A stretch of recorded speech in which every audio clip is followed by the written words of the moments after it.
SB19 has never been more popular.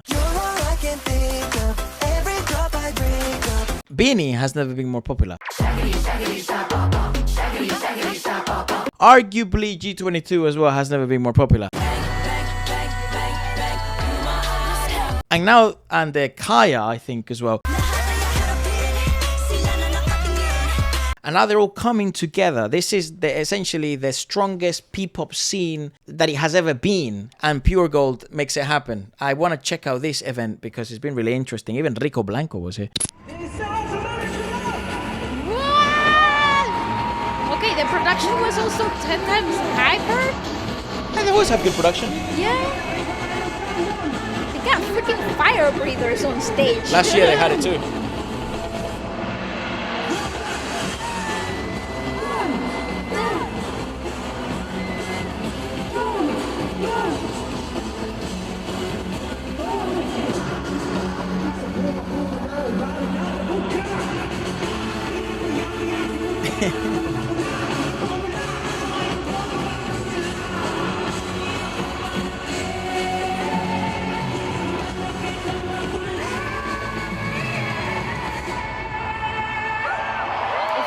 Of course, I mean, They do it on purpose. Who the fuck is this?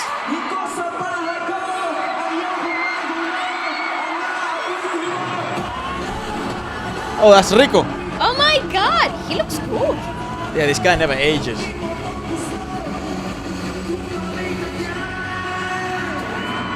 That's actually so cool. Oh, and choreo. Oh, he's low-key nice with it. All right. No fucking way. Who the f is that? Is that? That's a BINI girl. Ah, is it? I think it is. Oh, yeah, it is. It's fucking Sheena, yeah. Oh my god. Oh, and cool. G22. That's G22. Oh my god, cool. I got Pablo. That's sick. One of the best aspects of P-pop. I think that's Kai on the far left. Ah, there it is. It's Ay Santo Cristo.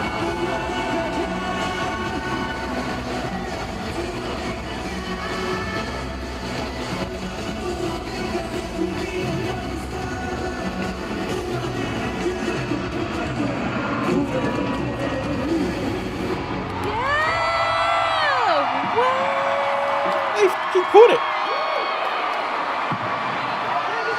That's crazy, yo. That is sick. See, you know, this is why I don't know why. Maybe this is just my brain just playing games with me. What? But this is what I expect when I go to watch a live show. You know, this is what I expect sound-wise. I expect them to sing, and I expect them to come close to the freaking tunes that they're in the record. Like that's what I expect, and I expect them to leave everything on stage and dance till the end comes. Like I expect that, and sometimes when I watch other live shows, I get a little disappointed because that's not the standard, and I wonder where did the standard fall and when did that become acceptable? Well, I think different industries have different standards. I don't know. Maybe I'm just being too picky. I don't know if you're being too picky, but I think different standards have different industries have different standards. Different fan bases have different standards. And I think and this is so. You know, you can see this in so many different parts of the world. You can see it in South Korea, you can see it in the US, you can see it in the UK. And then you see places like what's going on at the moment in the Philippines. Their standard of the public there have very different perspectives on live music. So, of course, the products that are doing well there. And to be completely honest, I don't think it's a Philippines thing. I think it's an SB19 thing. I genuinely agree. That there are other P-pop groups and there are other... that also don't they don't do it like this. I agree. And it's simply because the talent pool isn't the same. It was very difficult, by the way, to turn SB19 into what they are now. That it wasn't easy to turn the boys into the product they are now. They were very raw at the beginning, very raw. Like one of the best examples of that, and he says it himself, is Justin. Justin was very raw as an artist and very raw as a singer. He's a very good creative director, but he was very raw as a singer, dancer, and performer. So it took a lot. It took some years as the well. boys The also fire. wanted to, and they had nothing else. This was it. They rolled the dice, and then they had to make the best play that they possibly could. And it was very hard for a few times, and it looked like it was all going to be over for a few years ago. And then they pulled it out of the bag, and here they are, peaking. So I don't think it's industry thing sometimes. I think it's more of an individual thing, because there are other, like for example in South Korea, even though that just means I'm contaminated though.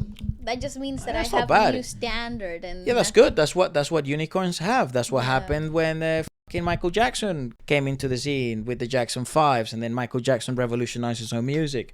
That's what happened with Mariah Carey. She proved that you could do that shit. And Christina Aguilera. This is what happens with sort of generational artists. I don't think many people yet consider SB19 as a generational pop group, but I think if they continue to be able to surpass the obstacles that are placed in front of them, because there will be more obstacles being placed in front of them, and they're able to remain profitable, they're able to keep making hits, and they're able to keep producing top-notch live shows like this and sell, they will become essentially in Asia like one of the top 10 most successful groups ever, and people will look at those guys like, this is actually how you're meant to do a live show in terms of singing, dancing, and stage presence and control.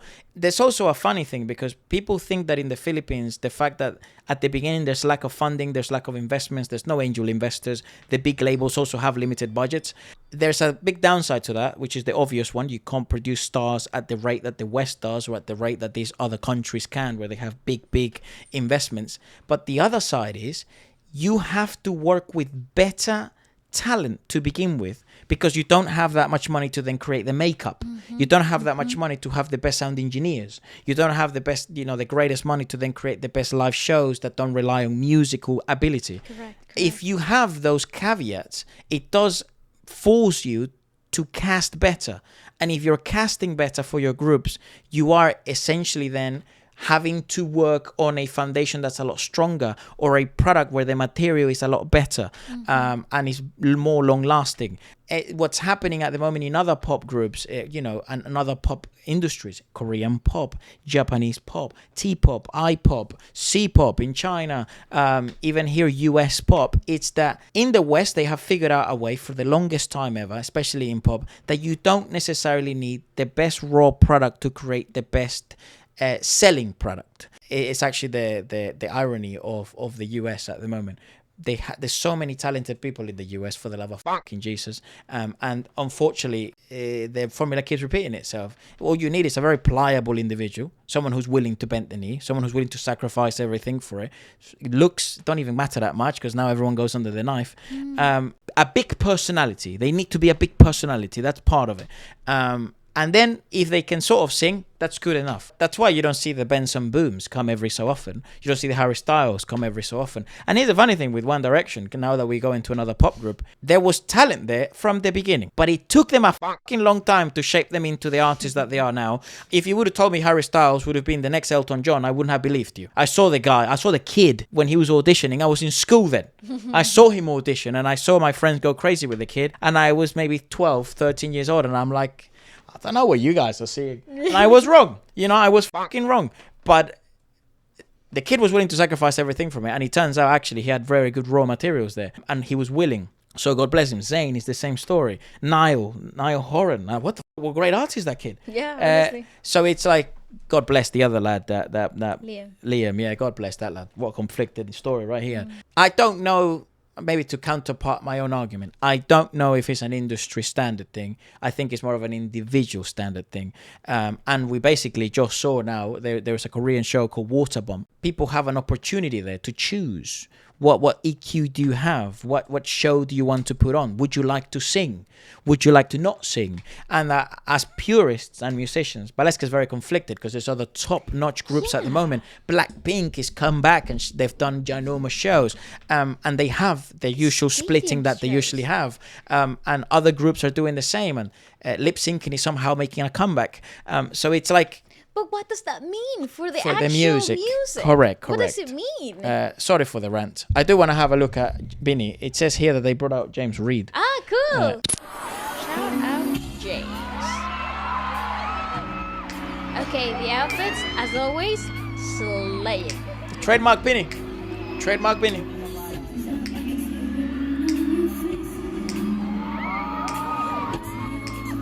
I don't know who's singing, but just raw. So that's a split. I do have to say their styling in house is always so gorgeous. Yeah. Secrets. It's a new song.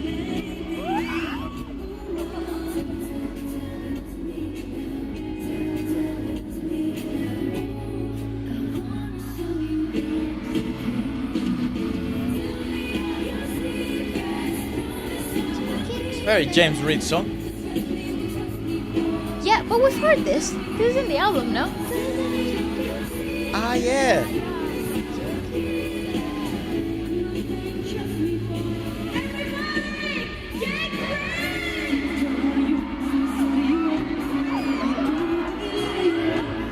He came out of nowhere.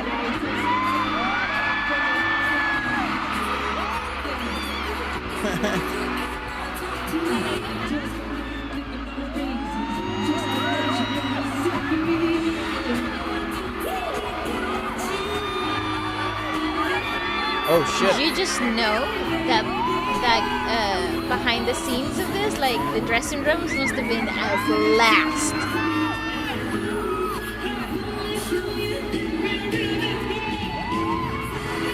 Yeah, Oh what my- a machine! She's Yeah. a machine. Dude, this woman, that's a performer right there, bro. Holy shit. I think that's Malloy. Yeah, my lawyer always performing. Okay, James.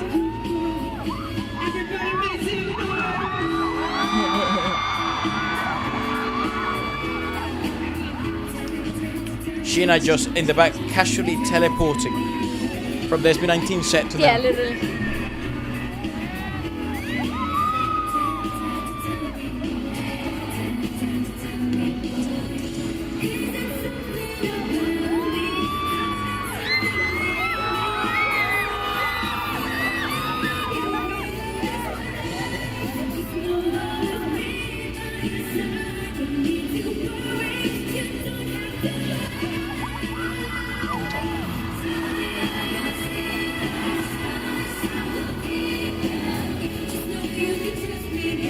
Jesus, who was at the top? It's unknown.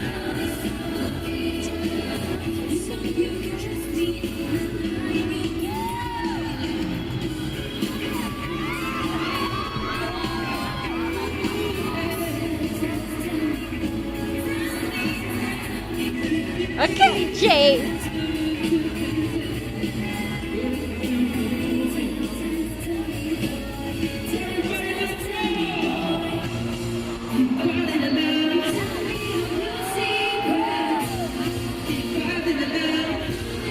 Oh, what the fuck? That's the other side. Ah, very cool.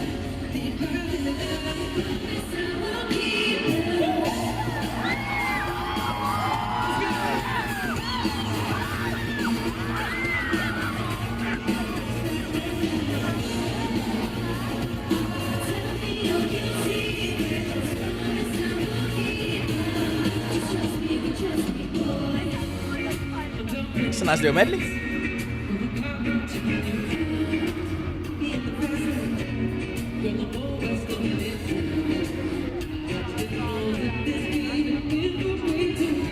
I like that, you know? That's actually so dynamic. Proper collaborative. Yeah, I like that.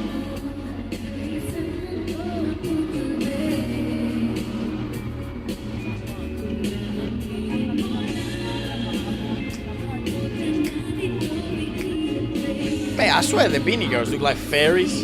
They really do. What the hell? Do you remember the show Pixies? Yeah. Pixies, they look like them.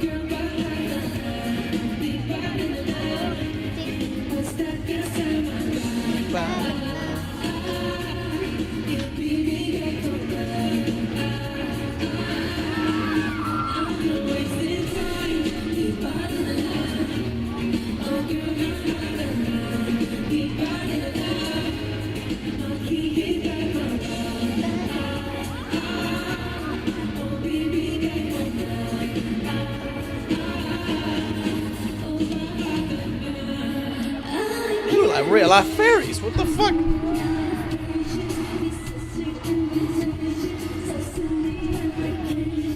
She carries, man. 100%. She's so... We've seen her up close. She carries. You know what? I'm actually so excited for them when they start doing solo work, because it's gonna be so interesting for a lot of these girls. They really carry. Yeah, they really do. Like my lawyer really carries in BINI in terms of her ability to do consistently the same things.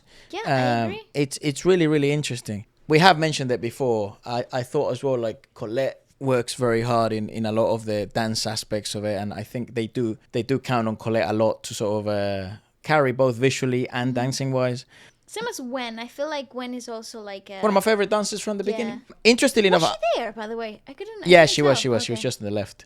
I think that's basically about it. Wow. There were other moments. They brought out Pure Skosta Klee. What the fuck? They did? Oh no That's- way! What the heck? Okay, he looks so clean, by the way.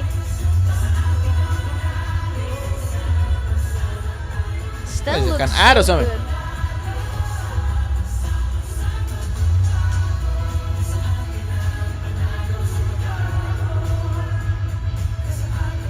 The hell, they made him. They made him sing a jingle. What the fuck? That's Sunkiss Lola. What the heck? Yeah, this feels like a jingle. I forget that this is like a sponsored concert, right? Bro, the amount of Yeah, money yeah. that Pure Gold must rake in this it's event. like booty money, get money. Yeah, that's that's- what I'm talking That's about. pretty crazy. But yeah, Pure Gold. Awesome. I mean,